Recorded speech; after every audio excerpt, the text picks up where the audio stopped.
Et salut YouTube, merci d'être là, merci à toutes les personnes qui soutiennent la chaîne, merci aux personnes qui lâchent des petits pouces en l'air et des commentaires. Aujourd'hui, on va poursuivre un drama qu'on a commencé en début d'année, le fameux drama sur la chaîne L'Esprit Critique. Il y a eu des avancées, des rebondissements avec un article de la rédaction de Stup Media qu'on va lire tout de suite. On va commencer en étant très clair. Je fais partie de Stup Media, qui est un collectif de journalistes indépendants. Ça veut dire que c'est pas une rédaction au sens traditionnel du terme. Je n'ai pas un CDI chez Stup Media qui me rémunère pour mon travail. Je fais mon travail, je gagne mes sous, etc. et tout.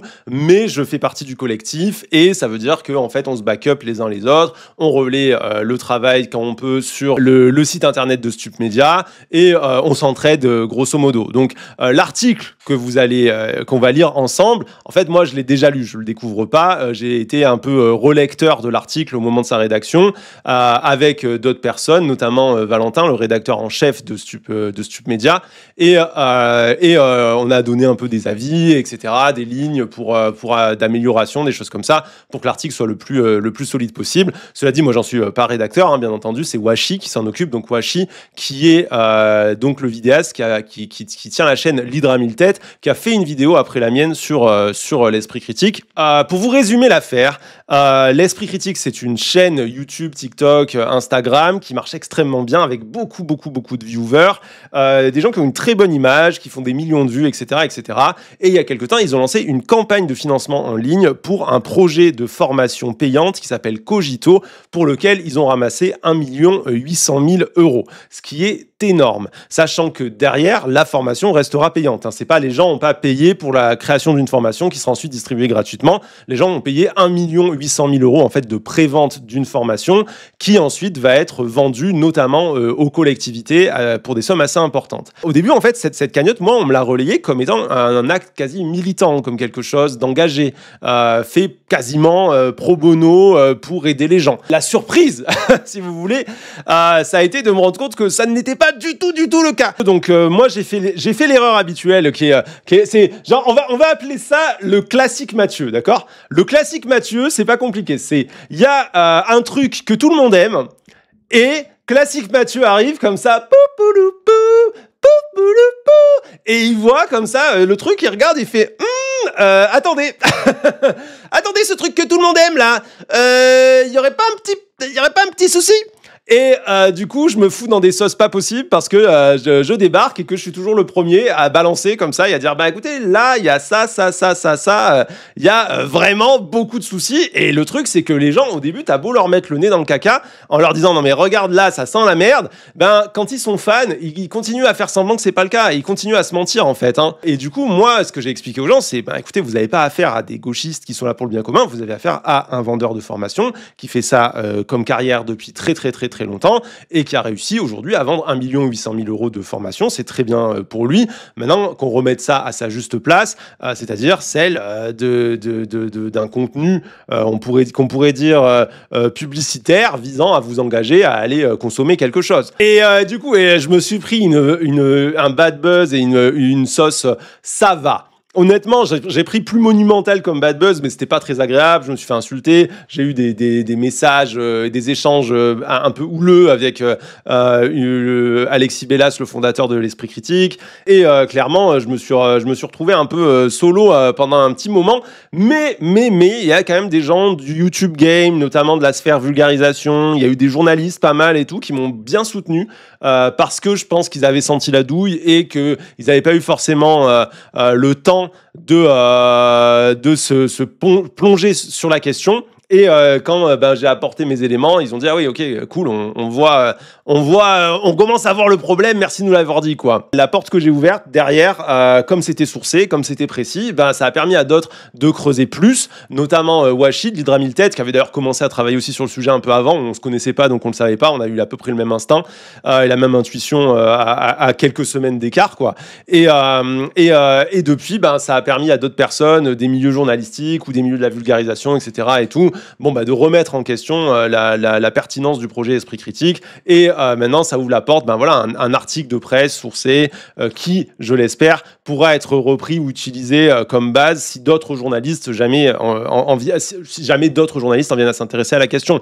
Donc, c'est hyper important, en fait, ces moments où tu ouvres une porte au début Donc tu vas parler d'un sujet au début, parce que c'est désagréable, t'en prends plein la gueule, mais en fait, ça permet ensuite que d'autres trucs se passent, et juste, c'est pas agréable. Voilà, à chaque fois que t'es le ou la première à parler d'un sujet, maintenant je commence à avoir l'habitude, c'est vraiment un moment de merde. Et après, tout le monde considère que ça va de soi une fois que c'est fait, mais au moment où tu le fais et que t'es seul face à une communauté de millions de personnes, franchement, tu balises, hein. 1 800 000 € pour mieux penser, l'esprit critique à l'épreuve de ses ambiguïtés. C'est un article de Washi, donc le créateur à l'origine de la chaîne YouTube L'Hydre aux 1000 têtes, et qui nous explique. Portée par une image léchée et présentée comme une réponse citoyenne à la désinformation, la chaîne Esprit Critique a su fédérer un large public autour de ses vidéos et de son projet Formation Cogito. Mais derrière la cravate rouge, c'est un projet dont les orientations idéologiques et la structuration économique manquent de lisibilité pour une partie du public qui s'interroge sur la crédibilité de la chaîne. En exergue, on a une citation qui nous dit « Dans ma tête, leur parcours Cogito pouvait réellement faire changer les choses. J'avoue que je suis en colère, j'ai l'impression d'avoir été sous emprise. » Donc vous voyez déjà, vrai travail de journalisme, hein. Ils sont allés contacter les représentants de l'esprit critique, ils sont allés contacter des personnes qui ont donné, ils sont allés contacter tous les différents acteurs du truc, etc. Et il y a une réponse d'Alexis Bellas qui est vraiment... Vous allez adorer. Il y a la réponse d'Alexis Bellas. C'est vers la fin. C'est pas pour vous teaser, vous attraper, etc. Mais je la connais, la réponse. Et elle est gold. Elle est vraiment goldée. Vous allez adorer. Vraiment, c'est fabuleux. Voilà comment un ancien follower de la page Esprit Critique confie sa déception. Certains disent avoir pris une énorme claque parce que ça semblait sérieux. D'autres, comme Damien, ayant versé 60 € à la cagnotte Cogito, regrettent désormais avoir découvert ce qui lui paraît être des influences nauséabondes de la page Esprit Critique. Et puis, il y a les influenceurs vulgarisateurs que nous avons interrogés comme Religaré, Histoire des religions, dénonçant les contre-vérités historiques flagrantes, ou ODEC, alertant sur les dérives de l'ostéopathie, qui regrette quant à lui le business autour de l'esprit critique et la commercialisation du savoir, tout en racontant avoir été refroidi à la vidéo de l'esprit critique sur la mort de Jean-Marie Le Pen, qui a été pour lui le plus gros red flag. C'est ce que je vous disais tout à l'heure. Au début, personne voulait en parler, mais je pense que beaucoup de gens avaient quand même senti des problèmes. Vous voyez par exemple Religaré qui voit des contre-vérités historiques dans plusieurs vidéos. J'ai vu d'autres personnes du milieu de la vulga qui disent qu'il y avait quand même des grosses imprécisions, des politologues qui ont dit que non mais attendez, ça déconne sur le fond, etc. etc. Et les gens en fait ils n'osaient pas y aller parce qu'ils avaient peur qu'on leur dise non mais c'est un contre son camp, ça va, il y a d'autres trucs à critiquer que ça, patati et patata. Alors que maintenant qu'on a ouvert le fait qu'il y avait des problèmes, tout le monde peut y aller d'une critique de l'esprit critique. Ce qui était beaucoup plus dur à faire avant, hein. Alexis Bellas, son présentateur, a su imposer un ton et une image parfaitement maîtrisée. Âgé de 38 ans, cravate rouge sur chemise bleue, barbe parfaitement taillée, tout concorde pour appuyer et transmettre l'image d'un homme sûr de lui et spécialiste de son domaine d'intervention, l'esprit critique. À force de décryptage de l'actualité, frappant un coup à droite, un coup à gauche, de l'échiquier politique, il est rapidement considéré comme un expert de l'analyse politique par ses spectateurs. Vous voyez à l'image, hein, la mise en scène, elle est très efficace. Le petit gars avec sa barbe bien taillée, sa petite cravate rouge, chemise bleue. D'ailleurs, maintenant, je sais pas si vous avez capté, mais sur TikTok et tout, il y en a plein qui reprennent la recette, qui se mettent en costard et tout. Mais eux, ils n'ont pas les moyens d'un studio, puisque je rappelle que le projet L'Esprit Critique, c'est pas le projet spontané et sympathique d'un gars qui s'est dit ah, je vais informer nanani nanana. C'est le projet publicitaire d'Alexis Bellas qui a des sociétés de vente de formation et qui avait déjà tenté à plusieurs reprises de s'imposer sur YouTube avec différents formats. Et c'est le format qui a marché. Et c'est un format pour lequel il y avait du matériel, il y avait un alternant engagé à la prise de vue, etc. etc. C'est un projet professionnel financé par une entreprise avec les moyens d'une entreprise, ce qui explique aussi la qualité de l'image, ce qui explique aussi que dès les premiers épisodes, tu as un montage, une image, un travail sur les formats, qui est le travail qui peut être fait lorsque tu arrives avec ces moyens-là, quoi. Moi, j'étais grosse cliente de l'Esprit Critique, j'avais été presque blessé par ta première vidéo sur eux, j'ai donné pour Cogito, c'est violent la claque et ça fait te sentir con. Mais c'est là où moi j'insiste, ne vous sentez pas bête, quoi. C'est pas du tout l'idée, et mon but, ça ne sera jamais de vous faire vous sentir con, et je voulais blesser personne avec la vidéo, et d'ailleurs, je pense que la vidéo, elle était quand même relativement très respectueuse, mais ce que je voulais, par contre, c'était vraiment alerter, quoi, que les gens ouvrent les yeux, parce que sinon quand les gens ont donné 1 800 000 €, en fait je me suis dit mais c'est pas possible, en fait C'est pas possible, c'est hors de contrôle ce truc. Là, le type, il va peut-être se barrer avec son million d'euros ou en faire un truc pas incroyable et puis voilà, et on s'arrête là. Mais il y avait quand même des trucs chez l'Esprit Critique où ça commençait à parler de s'engager dans la campagne de 2027, de s'engager plus en politique. On comprenait pas trop où ça allait. Et moi, je commençais à avoir peur, tu vois, que le type avec sa fanbase énorme et son pognon, il débarque et qu'il commence à nous foutre la merde sur une des campagnes présidentielles qui va être les plus difficiles de l'histoire de la Ve République. Aucune envie d'avoir un Alexis Bellas au milieu, tu vois. Donc, je me suis dit...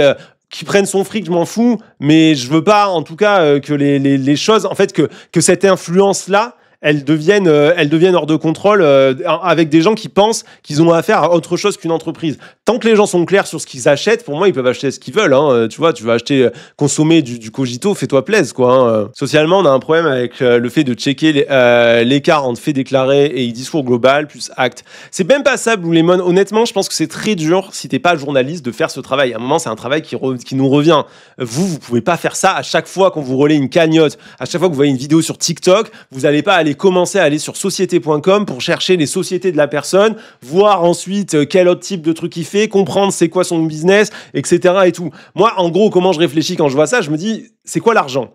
Moi, en vrai, ma réflexion, elle n'est pas plus compliquée avec l'Esprit Critique. Je vois la forme de la vidéo, je vois la lumière, je vois la manière dont c'est cadré, je vois la manière dont c'est monté. Je vois qu'il y a un alternant. Je me dis, l'alternant, pour avoir un alternant, il faut une société, il faut pas une auto-entreprise, etc. et tout. Le mec, il a pas fondé une société au prix que ça coûte, juste pour le plaisir d'engager un alternant pour faire 3 vidéos au pif comme ça sur Internet. Donc, ça veut dire qu'il y a quelque chose qui va pas dans l'histoire qu'on me raconte. Donc, je commence à chercher et à essayer de comprendre d'où vient le fric. Et là, en vrai, je pensais soulever un petit caillou, je soulève une montagne. Tu vois, parce que derrière, je découvre un tunnel de vente énorme. Ça aurait pu être une asso ou quoi. Oui, ça aurait pu être une asso, ça aurait pu être un autre système et tout. Donc, mais moi, je voulais comprendre le système. Et quand j'ai vu qu'ils vendaient des formations, je me suis dit, ah, mais quand même, ils vendent des formations, c'est un peu chelou. Et je suis allé creuser le terrier, quoi, tu vois. Et, mais c'est pas pour vendre ma merde, c'est juste pour vous dire que vous n'avez pas, vous, à faire ça parce que c'est trop dur. C'est trop long, enfin, je veux dire, qui a le temps dans sa journée si c'est pas ton métier? Si vous étiez pas là à me rémunérer, honnêtement, que je travaillais dans une rédac ordinaire, que j'étais en train d'essayer de me casser le cul en permanence à essayer de gagner mes 3 ronds pour pouvoir sortir mes piges ou je ne sais quoi, je pourrais pas prendre ce temps-là. C'est parce que j'ai cette indépendance d'Internet que je peux faire ça, tu vois. En s'appuyant sur des cagnottes participatives, en plus d'une page Tipeee récoltant plus de 6 000 € par mois à cette période, l'Esprit Critique réussit en janvier 2025 à lever la somme record de 1,8 million d'euros sur KissKissBankBank pour construire Cogito.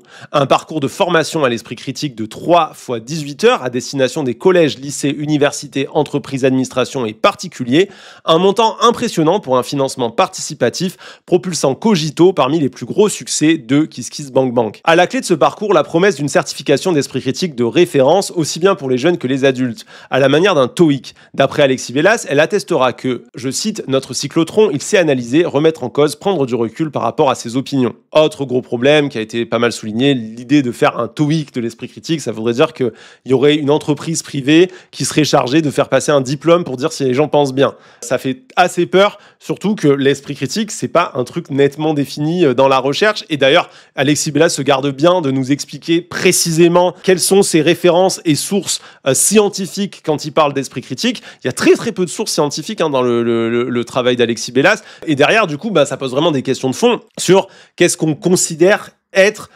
l'Esprit Critique et comment est-ce qu'on va mesurer ça, avec quel système d'échelle, comment est-ce qu'on fait valider une échelle, il faut la breveter, ça se brevette, une échelle scientifique. Comment est-ce que tu brevettes une échelle sur la mesure de quelque chose d'aussi flou pour ensuite en donner la responsabilité à une entreprise privée qui décidera si les gens pensent bien ou pas. C'est quand même très inquiétant. On espère vraiment de toutes nos forces que ça n'arrivera jamais. Pour les followers, c'est un espoir immense. Un outil citoyen accessible censé permettre de lutter contre les manipulations politiciennes.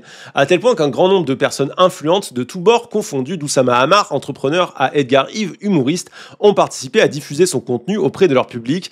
Comme David nous le confirme, le soutien de nombreux créateurs a peut-être contribué à l'image de respectabilité de la page Esprit Critique. Et ça, c'est très net, vraiment, il y a eu un moment des créateurs et créatrices de tous bords. Vous voyez, là, on a Salomé Saké, on a Major Mouvement, on a Edgar Yves qui sont en mode soutien très ouvert, très public à l'Esprit Critique.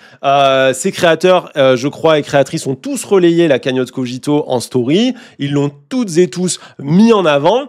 Et ben évidemment, pour la personne lambda qui voit passer les vidéos par-ci par-là, qui voit quelqu'un comme Salomé Saké, quelqu'un comme Major Mouvement, quelqu'un comme Edgar Yves qui relaie cette information, bah, tu te dis, ah bah oui, mais c'est forcément super. Tu te dis, c'est forcément une très bonne initiative. Tu te dis pas, ah mais c'est une entreprise qui est en train de me faire de la prévente de formation. Et donc ça a participé à installer l'esprit critique. Si j'avais su qu'Alexis était un vendeur de formation, je me serais méfié. Si à première vue le projet semble parfaitement louable, certains détails poussent Mathieu Burgalassi, journaliste chez Stup Media, à émettre quelques critiques sur les dessous économiques du projet Cogito. Parmi ces critiques, on apprend qu'Alexis Bellas a monté un tunnel de vente de formation et de coaching personnalisé auprès d'étudiants via ses différentes entreprises. Une information que de nombreux internautes découvrent, l'esprit critique étant souvent perçu et présenté comme un outil d'éducation populaire. C'est un truc que je n'aurais pas remarqué tout seul, c'est une notion que je n'avais pas vue, vu que je ne me suis jamais intéressé au marketing, nous confie David. Si j'avais su qu'Alexis était un vendeur de formation, je me serais méfié, ajoute-t-il. Dans les faits, rien de répréhensible évidemment, et pourtant une partie du public ne cache pas sa surprise. En apprenant l'existence de ces formations, le projet Esprit Critique n'est plus, pour certains, un outil d'émancipation, mais un projet lucratif n'ayant pas formulé assez clairement ses ambitions. En fait, c'est ça qui était ambigu dans la première vidéo que j'ai fait, et que les gens ont eu du mal à comprendre, c'est que les gens ont dit oui, mais regarde, il se cache pas d'être une entreprise, etc. et tout. Oui, certes, mais d'un autre côté, clairement, quand on interviewe les gens, quand on en parle, quand moi j'ai fait la vidéo après dans les retours que j'ai eus, pour beaucoup de gens, c'était un projet désintéressé. Les gens ne comprenaient pas clairement qu'ils avaient affaire à quelque chose qui était du registre entrepreneurial. Le truc qui m'a mis la plus grande claque, c'est le pouvoir du moment présent d'Eckhart Tolle, Alexis Bellas, Esprit Critique, FAQ, 24 septembre 2024. Et Alexis Bellas, c'est aussi des références à des auteurs régulièrement critiqués dans les milieux académiques pour leur manque de rigueur scientifique ou à des personnalités controversées. Donc ça, c'est ce que je vous disais tout à l'heure, Alexis Bellas, quand vous commencez à creuser derrière le ton professoral, derrière le côté très sûr de lui, etc. et tout, quand tu commences à regarder au niveau des sources, bah, tu te rends compte que en vrai, c'est pas si solide et c'est quand même pas si souvent des sources scientifiques très carrées. Donc par exemple, dans les sources citées, Washi nous dit qu'il y a notamment l'écrivain Eckhart Tolle, considéré comme un gourou du développement personnel.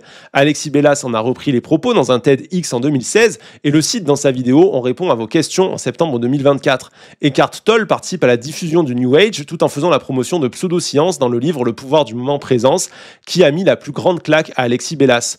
Tolle y valorise le taux vibratoire, le chi et le saut quantique dans l'évolution de la conscience, des concepts régulièrement dénoncés par la communauté scientifique et contraires à ce qu'on associe généralement à l'esprit critique. Je sais pas si vous commencez à sentir le caca là quand même. On est quand même sur une chaîne d'esprit critique qui a 1 800 000 € pour créer une formation à l'esprit critique, et quand on commence à creuser les références qui sont appuyées par donc Alexis Bellas, le présentateur et fondateur de l'esprit critique, on tombe donc sur des gens qui parlent de chi, de taux vibratoire et de saut quantique dans l'évolution de la conscience. Ensuite, le confusionnisme de Charles Robin, animateur de la chaîne YouTube de philosophie Le Précepteur, est lui aussi mis en avant dans la FAQ de l'esprit critique. Il a pourtant participé au mouvement complotiste et antisémite Égalité et Réconciliation du négationniste condamné Alain Soral.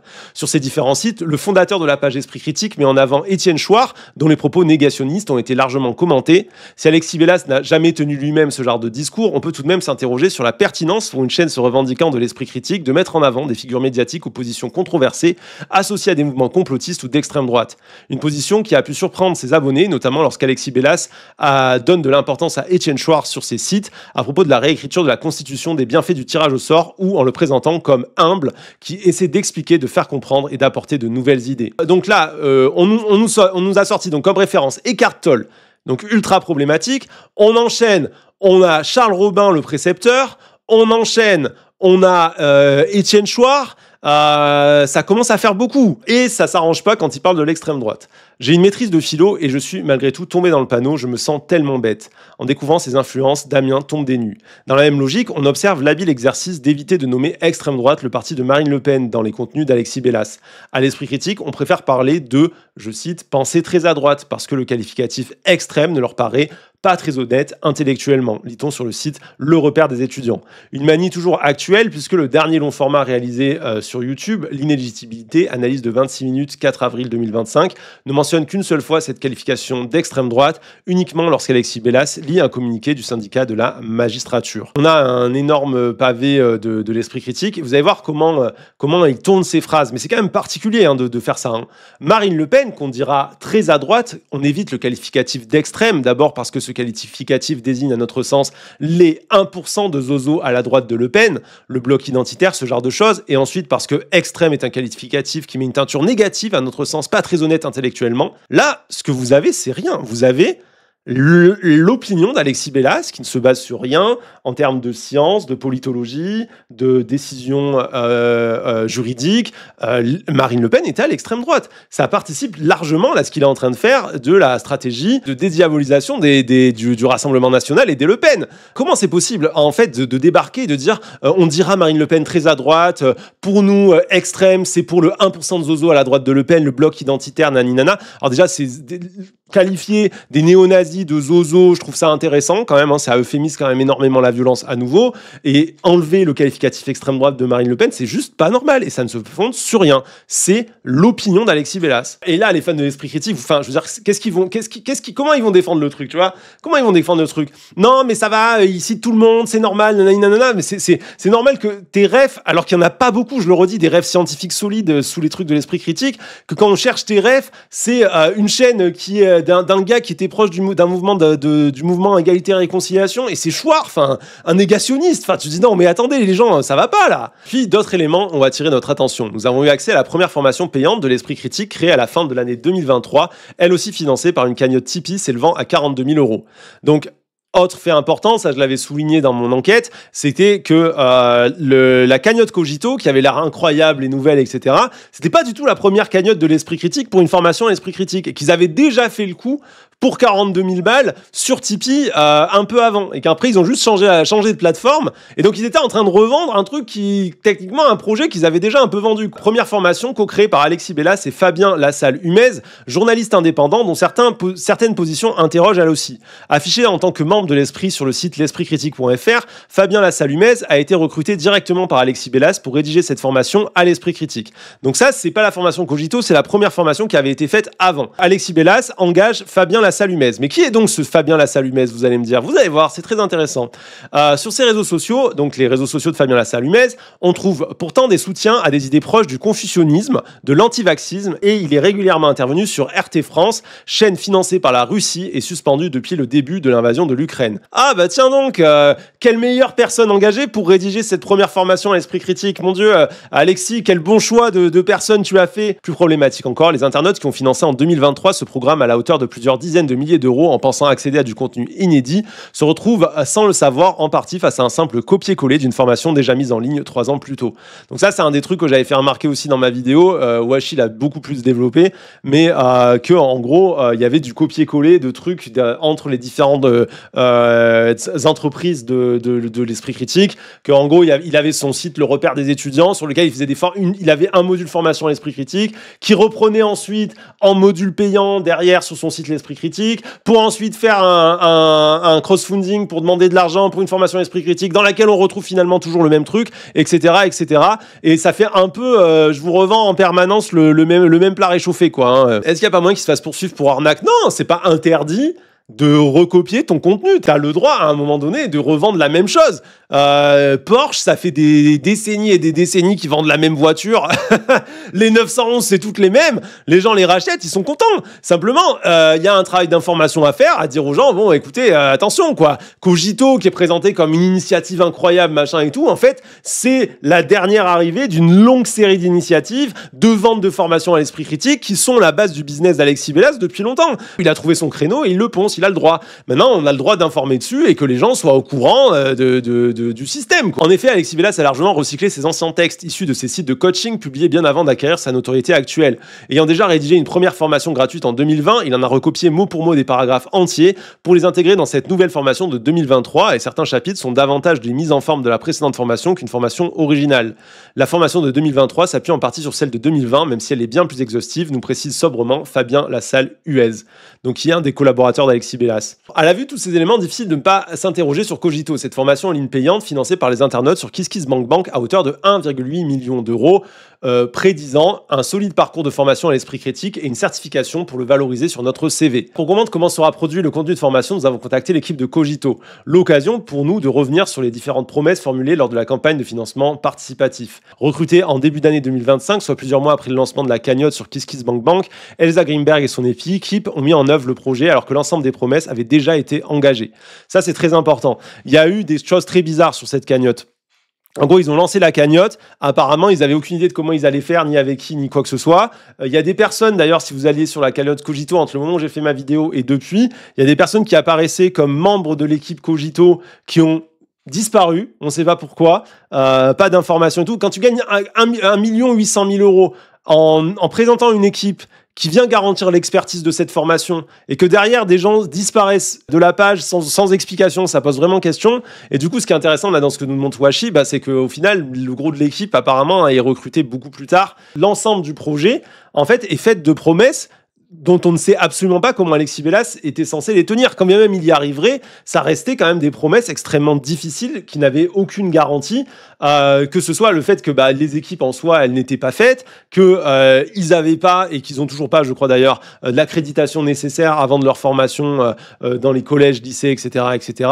Il reste aussi la question de l'argent, mais ça mettra beaucoup plus de temps à être creusé. J'espère sincèrement qu'il n'y a pas de doctorants qui ont travaillé dessus gratuitement. J'espère sincèrement que tout le monde est rémunéré avec un vrai statut et un vrai salaire. Mais ça, pour le moment, on ne peut pas le vérifier. Concernant la certification promise sur la page KissKissBankBank, les deux responsables admettent qu'elle peut interroger, mais elle l'assume et pense que la valorisation d'un effort de formation et de l'acquisition du savoir et des savoir-faire est juste et centrale, tout en étant conscient de sa qualité très complexe dans sa conception, un objet rendu très visible au fil de la conception de la formation. Aucune décision n'a été prise quant au format et il n'est plus question à ce stade d'en faire le tampon d'esprit critique reconnu en l'alignant sur des tests internationaux de type TOEFL ou TOEIC ou de la faire valider par une simple série de 40 questions, contrairement à ce qui avait été annoncé sur la page KissKissBankBank par l'esprit de direction de l'esprit critique, Alexis Bellas et son associé François Morin. Moi, ça me fait l'effet Elon Musk, tu sais, le mec qui dit et qui promet plein de trucs, et derrière, t'as des gens compétents qui essayent de raccrocher les wagons, mais en vrai, c'est des promesses qui sont intenables. Donc, littéralement, ce que je vous disais tout à l'heure, faire un TOEIC de la pensée, c'est vraiment, pour moi, si t'es un chercheur et que tu t'associes à un TOEIC de la pensée, pour moi, c'est finito ta carrière. Enfin, je veux dire, c'est éthiquement, t'es le pire chercheur de l'univers. Il y a vraiment une question déontologique qui est très, très, très, très centrale. La manière dont tu brevettes une échelle pour mesurer ce genre de choses, aucune idée de comment tu peux le faire et je vois pas même comment ces personnes sont censées faire ça. On a un entrepreneur qui fait des promesses et derrière un scientifique hors de tout protocole de recherche et de toute démarche scientifique qui doit maintenant répondre aux attentes de cet entrepreneur en faisant une certification qui, si on réfléchit en termes vraiment académiques, n'a aucune logique et ne devrait pas exister. Je pense que même s'il y a des chercheurs basés qui sont là-dedans, le fait que la base de tout le projet soit une base entrepreneuriale faite de promesses lancées comme ça, sans avoir aucune idée de la manière de les mettre en œuvre, ça va forcément conduire à des trucs qui sont discutables. Quand même, la formation Cogito sera très bonne, l'existence même de cette validation de formation par un système de certification de la pensée, c'est non, quoi. C'est non. Je rappelle que dans tout ce merdier, nous n'avons toujours pas une définition scientifique de ce que les représentants de Cogito, les Alexis Bellas et compagnie, vraiment, de manière carrée, à quoi se réfèrent-ils lorsqu'ils parlent d'esprit critique? Quelle est la définition qu'ils en donnent? On n'a pas la base, quoi. On n'a pas la base. Donc ces gens nous disent qu'ils vont évaluer quoi, en fait? Tout ça qui part quand même d'un type qui cite Étienne Chouard, qui cite un gars qui est rattaché à Alain Soral, qui cite Eckhart Tolle, un gars qui est dans les pseudosciences et tout. C'est inquiétant, c'est très inquiétant. La somme d'1,8 million d'euros à laquelle il faut soustraire les 20% de TVA reversés par l'État, précise Elsa Greenberg, correspond exactement à la masse salariale de l'équipe de Cogito pendant 12 à 18 mois, à l'achat d'un serveur sécurisé et à quelques frais logistiques. Ça tombe bien, pile poil. Je vous jure, non mais c'est pile poil la somme, quoi, pour payer les équipes et le serveur, 1,8 million d'euros. 1,8 million! Ces gens-là vont rédiger des supports qui représentent 20-24 heures de formation. Une fois que c'est fait, c'est fini, d'accord? Ça va être mis en ligne sur je ne sais pas quoi, une plateforme à la con, nanani nanana, on n'en parle plus. 1,8 million d'euros. Je sais pas les salaires des gens, mais ça m'intéresse. Sans y avoir accès, il est difficile de savoir si la formation Cogito sera à la hauteur des 1,8 million d'euros investis dans sa création, ni si elle parviendra à s'imposer comme une référence en matière d'esprit critique. Mais au-delà du contenu du programme, c'est surtout le décalage entre l'espoir citoyen si suscité par la chaîne Esprit Critique et la réalité d'une logique entrepreneuriale promettant peut-être un peu vite et un peu trop, associée à une proximité avec des références confusionnistes qui fragilisent la figure figure d'autorité de la chaîne Esprit Critique.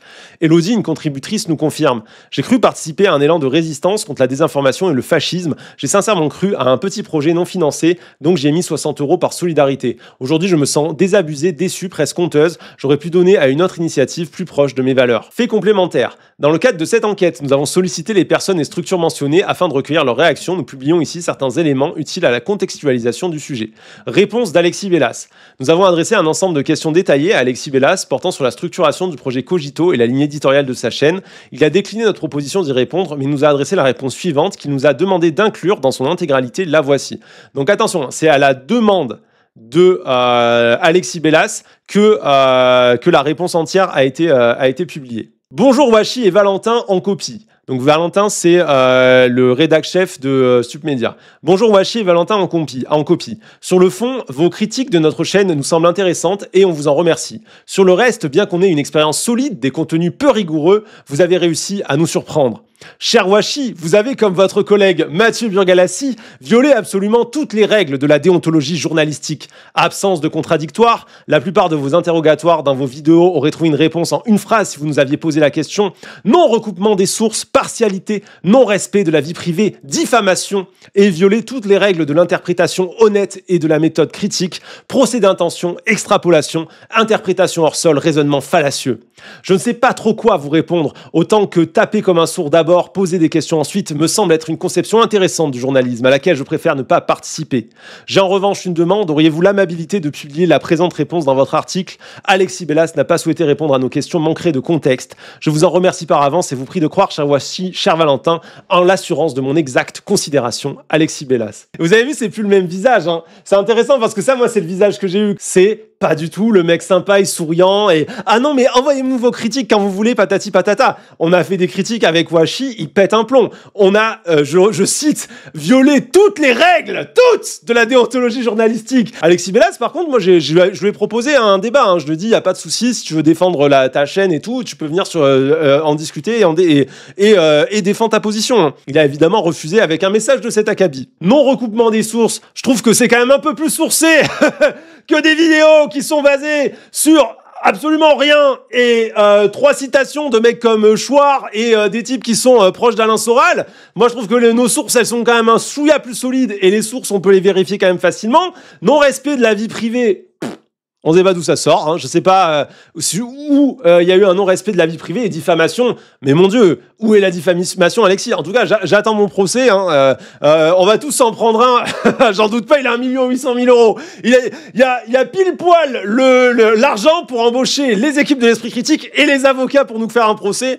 Je vous en reparlerai quand ça arrivera. C'est là où moi, tu vois, les gens qui sont fans de l'Esprit Critique, vraiment, je les appelle à la vigilance. Parce que tous les gens qui sont venus me dire non, mais de toute façon, je vois pas les révélations dans ta vidéo. Moi, c'est le plus gros truc que j'ai eu. J'ai eu des centaines de messages de gens qui disaient ah ouais, tu veux faire le buzz en disant que c'est des révélations, mais excuse-moi, tout ce que t'as dit, on savait qu'ils vendent de la formation, ils sont très clairs sur ça, etc. Ah oui? Ils sont très clairs sur ça? Pourquoi est-ce que là, le mec Alexis Bellas, fondateur de l'Esprit Critique, il nous écrit pour nous dire qu'il considère que c'est de la diffamation de dire publiquement dans des vidéos YouTube que c'est un entrepreneur vendeur de formation et que Cogito, c'est une formation en pré-vente? Excusez-moi de vous poser la question. Littéralement, si vous n'avez pas le droit de taper mon nom dans un moteur de recherche, c'est une violation de ma vie privée. Non mais frérot, où on est 1 800 000 €, t'as des responsabilités quand même. Et Cogito, moi j'espère qu'on va pas les lâcher, hein. Je le dis, je pense qu'à un moment donné, il va falloir regarder cette histoire de certification, il va falloir regarder cette histoire de formation, comment ça a été fait, va falloir regarder comment les gens ont été payés, comment l'argent a circulé entre les différentes personnes. Les défenseurs de Cogito, voilà, si pour vous, ça vous pose pas de problème que ce soit quelque chose de vendu et que ce soit un projet entrepreneurial depuis le départ, il n'y a aucun souci. Maintenant, j'aimerais bien savoir du coup pourquoi ça vous fait autant chier qu'on le dise. Et puis si vous êtes des défenseurs de Cogito, j'aimerais quand même que vous alliez quand même poser la question des sources et des fonds de ces vidéos, de l'Esprit Critique et du travail d'Alexis Bellas qui sont quand même très très discutables. Moi j'aime bien parce que là j'essaie de plus être dans la sauce, hein. Là dans cet article j'en suis juste relecteur. J'ai dit bon allez franchement j'ai la flemme d'être dans les rédacteurs, j'ai trop de trucs à faire, j'avais beaucoup de boulot sur sur 1 milliard d'autres sujets et tout. Donc ça a été discuté, hein, je suis honnête avec vous, ça a été discuté que je puisse être rédacteur de l'article au départ et qu'on coécrive avec Washi. Franchement, moi je me suis dit non, c'est bon, j'ai pas envie de m'en rajouter. Je pense que j'ai dit ce que j'avais à dire dans le live et la vidéo YouTube. Je veux pas faire plus. Par contre, j'ai dit évidemment, comme j'ai beaucoup travaillé sur le sujet, il y a pas de problème pour relire, vérifier qu'il y a pas de contresens, de trucs et tout, tu vois. Et je me retrouve quand même dedans. Il m'a pas oublié, hein, putain, je me disais, mais bon, le gars en plus, il fait genre qu'il me méprise et tout. Je me dis, bon, j'ai dû lui sortir de la tête. Non. Il pense fort à moi le soir en dormant. En tout cas, voilà. Donc, je trouve que l'article de Washi, il est très bien. Il a le mérite quand même de bien expliquer les choses. Pas mal de petites révélations quand même, je trouve, sur les liens à l'extrême droite et tout. N'hésitez pas à demander à vos streameuses de gauche d'aller y jeter un œil. Je pense que ça peut être intéressant, que ça fasse un peu de bruit là et qu'on soit plus 4 à parler du sujet, qu'il y ait un peu plus de monde sur le bail pour faire tourner l'info, quoi, tout simplement, parce que je trouve que voilà, il y a eu beaucoup de personnalités de gauche. On l'a vu tout à l'heure, qui ont relayé la campagne Cogito. Je pense qu'on y gagnerait énormément à ce que maintenant, il y ait beaucoup de personnalités de gauche qui partagent cet article, qui est un article sourcé, qui est un article de fond, qui est pas un article à charge, hein, qui à la fin dit pas mon Dieu, je veux cancel Cogito, mais plutôt il faut Cogito, en tout cas, il faut garder ça à l'œil et il faut que la chaîne Esprit Critique se reprenne en main, quoi. Et voilà, que le message passe, quoi. Merci à toutes les personnes qui suivent les vidéos sur YouTube, qui commentent, à toutes les personnes qui like, qui lâchent de la force à la chaîne. Je rappelle que je ne fais pas de publicité, que je vis uniquement de votre soutien sur les réseaux, et c'est grâce à ça que je peux faire un travail de journaliste que je ne pourrais pas faire sinon. Donc encore un énorme merci à toutes celles et ceux qui donnent de la force, et je vous dis à très bientôt. Ciao!